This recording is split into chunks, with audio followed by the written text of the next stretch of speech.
Mi nombre es Beatriz Merino, soy especialista de aparato digestivo en el Hospital Gregorio Marañón de Madrid y vamos a hablar sobre el manejo de la hemorragia aguda por varices esofágicas. Esta patología, la varice esofágica, es la complicación más importante de la hipertensión portal. ¿Por qué? Porque es la que asocia mayor mortalidad en los pacientes con cirrosis.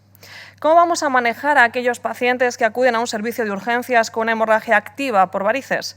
Bueno, lo primero que tenemos que tener muy claro es que el primer paso en el manejo de estos enfermos es la estabilización hemodinámica. ¿Qué tenemos que conseguir? Tensiones aceptables, al menos 90/50, 60, no mucho más, porque ya sabéis que los cirróticos se manejan habitualmente con tensiones menores de las habituales. ¿Cómo vamos a conseguir esta estabilización hemodinámica? Bueno, pues inicialmente usaremos expansión con sueros. Si esto no funciona, deberemos emplear coloides y si esto no funciona para estabilizar a nuestro paciente, transfundiremos. Una vez estabilizado, ¿cómo vamos a hacer el manejo de la hemorragia por varices? Bueno, debe sonaros y debéis grabar a fuego que el manejo clínico de la hemorragia por varices esofágicas es un tratamiento combinado. Combinado, eso es lo que debemos grabar en nuestra cabeza. Y se basa en la combinación de dos procedimientos. Un tratamiento médico asociado a un tratamiento endoscópico. ¿Cuál va a ser el tratamiento médico? Vamos a poder emplear dos fármacos, o bien la somatostatina o bien la terlipresina. Ambos vamos a administrarlos por vía intravenosa. ¿Y cuál va a ser la finalidad de ambos tratamientos? Usemos uno o el otro. Vasoconstriñir el plexo esplácnico. Ojo, no es una vasoconstricción sistémica, no. Es una vasoconstricción específica esplácnica del sistema portal.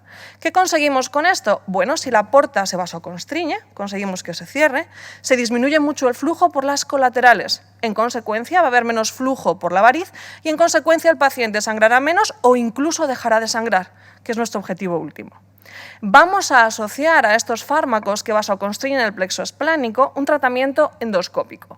¿Cuál va a ser el tratamiento endoscópico de elección? La ligadura endoscópica con bandas. ¿Cómo se hace una ligadura con bandas vía endoscópica?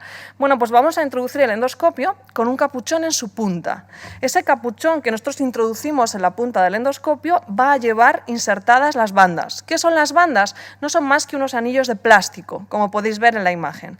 Esas bandas, lo que hacemos para colocarlas es, con el capuchón, aspiramos la variz, la introducimos dentro del capuchón y una vez que está dentro del capuchón, con un sistema de liberación que tiene acoplado el endoscopio, la soltamos. La banda lo que va a hacer es estrangular la variz, conseguir que se quede sin flujo. Al quedarse sin flujo se va a secar en los días sucesivos y se va a caer. Con lo cual conseguimos controlar esa hemorragia por varices, con ese abordaje combinado. ¿Qué problema puede surgirnos en este abordaje combinado que así dicho parece tan perfecto? Que no podamos ligar.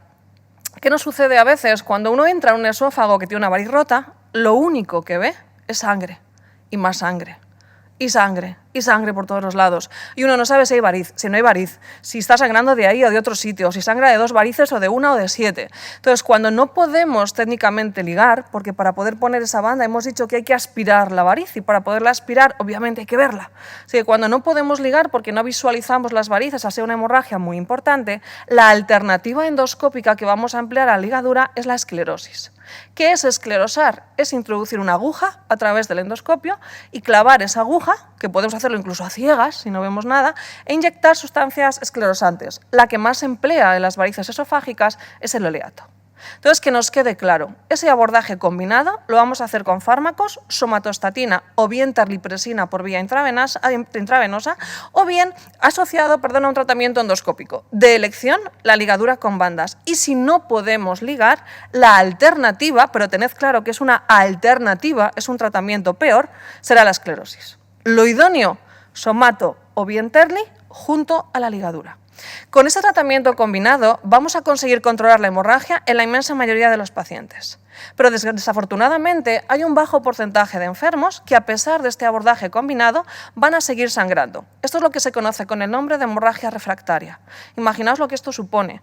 Es un paciente que viene inestable, que le cogemos 2 vías periféricas, lo estabilizamos con suero o bien con coloides o bien con transfusión, que le ponemos la somato o bien la terlipresina, que le hacemos la endoscopia, que le ponemos las bandas o bien le esclerosamos, lo que podamos hacer. Y a pesar de todo este manejo, el paciente sigue sangrando y sigue perdiendo sangre, se sigue anemizando y se puede incluso volver a inestabilizar. ¿Qué hacemos en esta circunstancia? Ahí lo que debemos hacer de inmediato es colocar una sonda balón Desextaken. La sonda balón que comprime las varices esofágicas es la Desextaken.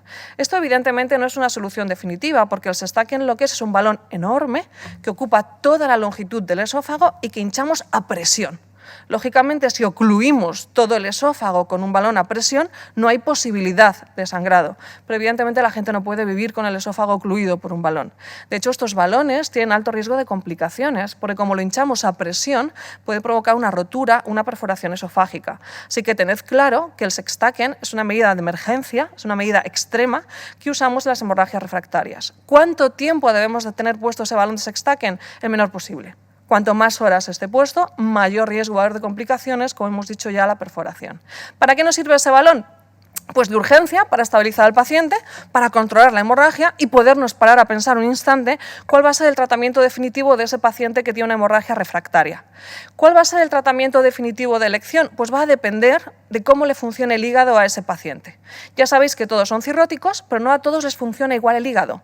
Un paciente cirrótico puede tener un hígado casi normal, en ese caso será un Child A, o puede tener un hígado que no funcione prácticamente nada y debiéramos ya pensar en trasplantarlo. Eso sería un Child C.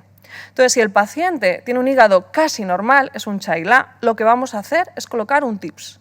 ¿Qué es un TIPS? Es una prótesis que va a poner en comunicación una rama de la porta, habitualmente la derecha, con una suprahepática, habitualmente también la derecha. Esa prótesis lo que hace es atravesar el hígado del paciente, hacer un agujero dentro del hígado, dejamos puesta una prótesis metálica para que ese agujero no se cierre, de tal modo que la sangre pasa directamente de la rama portal a la suprahepática. Esto disminuye radicalmente la presión portal y hace que inmediatamente el paciente deje de sangrar y controlamos la hemorragia. En un Child A, eso va a ser suficiente, ese TIPS, para controlar su hemorragia. ¿Qué pasa si el paciente es un Child B o C? Es un paciente cuyo hígado ya no funciona bien, es un paciente que funciona un hígado regular o incluso muy mal, si es un Child C. En ese caso, de urgencia, también colocaremos el TIPS para controlar la hemorragia. Pero además, en estos enfermos con muy mala función hepática, debemos pensar en el trasplante. Si no tienen contraindicación, debemos incluirles en lista de trasplante. Una vez que hemos controlado la hemorragia, bien sea con el tratamiento combinado habitual, la combinación médica más endoscópica, o bien sea con el Sextaken más la colocación del TIPS, debéis saber que en toda hemorragia por varices, en los pacientes cirróticos, debemos hacer dos cosas más que no podéis olvidar. Una es controlar el riesgo de infecciones. Los cirróticos que sangran tienen más riesgo de infección del normal, por lo tanto hay que dar antibioterapia. De elección, cefalosporinas de tercera generación vía intravenosa, la más empleada, ceftriaxona.